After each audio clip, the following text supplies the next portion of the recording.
পূৰ্বতে বিভিন্ন ধৰণে আমি শংকা প্ৰকাশ কৰা ধৰণে যে এটা সময়ত বাংলাদেশী মূলৰ লোক আহি অসমৰ মুখ্যমন্ত্ৰী হ'ব, তেনেকুৱা ধৰণৰ এটা শংকা মানুহৰ মাজত আছিল। আৰু এতিয়া অতি শেহতীয়াকৈ কোনোবা নাম নথকা এটা সংগঠন ABMCৰ এগৰাকী নেতাই অসমীয়া ভাষাটোক নিষেধ কৰি দিয়া এটা ভাবুকি দিছে। অসমীয়া ভাষাটো সংখ্যালঘুত পৰিণত হ'ব, এনেকুৱা ধৰণৰ মন্তব্য, উদ্ভট মন্তব্য কৰিবৰ কাৰণে দুঃসাহস কৰিছে। আমি সেইসমূহ শক্তি সকীয়াই দিছো যে অসমৰ মাটিত থাকি অসমৰ হাৱা পানী খাই জীৱন নিৰ্বাহ কৰা সেইসকল পূৰ্ববংগীয় যদি মুছলমান লোকৰ তেওঁলোকে পক্ষপাতিত্ব কৰি তেওঁলোকে যদি ভাবে যে অসমীয়া ভাষাটোক অসমৰ পৰা নোহোৱা কৰিব পাৰিম, এই কথা কেতিয়াও সম্ভৱপৰ নহ'ব। সমগ্ৰ অসমীয়া জাতিটো আমি শক্তিশালী ৰূপত আছো আৰু শক্তিশালী প্ৰত্যুত্তৰ তেওঁলোকে লাভ কৰিবৰ কাৰণে আহিব লগা দিনত তেওঁলোক সাজু হৈ থাকিব লাগিব। এই প্ৰত্যাহ্বান আমি তেওঁলোকলৈ জনাইছো।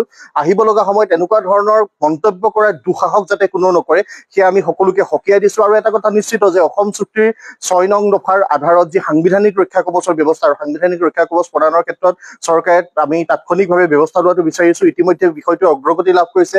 এই 6 নং দফাৰ যি বিপ্লৱ কুমাৰ শৰ্মা আয়োগৰ প্ৰতিবেদনত অসমৰ ৰাজ্য ভাষা স্থায়ীভাৱে অসমীয়া হোৱাকৈ ভাৰতবৰ্ষৰ সংবিধান সংশোধনৰ এটা প্ৰস্তাৱ দিয়া আছে। গোটেই বিষয়টো যিহেতু ডাবুল ইঞ্জিনৰ চৰকাৰৰ কথা তেওঁলোকে কৈ থাকে, বিজেপি নেতৃত্বাধীন চৰকাৰ আছে কেন্দ্ৰ আৰু ৰাজ্যত উভয়, তেওঁলোকে গোটেই বিষয়টো গুৰুত্ব সহকাৰে আগবঢ়াই লৈ গৈ অসমৰ ভূমিত যাতে অসমীয়া ভাষাটো সদায় সপ্ৰভ হৈ থাকে, সদায় সপ্ৰতিভ হৈ জাতিটোৱে সদায় যাতে অসমীয়া ভাষাটোক অগৌৰৱে লৈ জীয়াই থাকিব পাৰে, তেনেকুৱা এটা পৰিৱেশ ৰচনা কৰিবলৈ পাৰে। এই গোটেই বিষয়সমূহক লৈ এনেকুৱা ধৰণৰ তৰল মন্তব্য, এনেকুৱা ধৰণৰ কটু মন্তব্যই অসমীয়া জাতিসত্তাটোক অপমান কৰাৰ দুঃসাহস যাতে আহিব লগা সময়ত কোনেও কৰিব নোৱাৰে, তেনেকুৱা এটা পৰিৱেশ আমি সকলোৱে মিলি ৰচনা কৰিব লাগিব। আমাৰ ছাত্ৰ সন্থাৰ স্পষ্ট কথা, এনেকুৱা ধৰণৰ মন্তব্য কৰা লোকক আহিব লগা সময়ত প্ৰত্যুত্তৰ দিয়া হ'ব।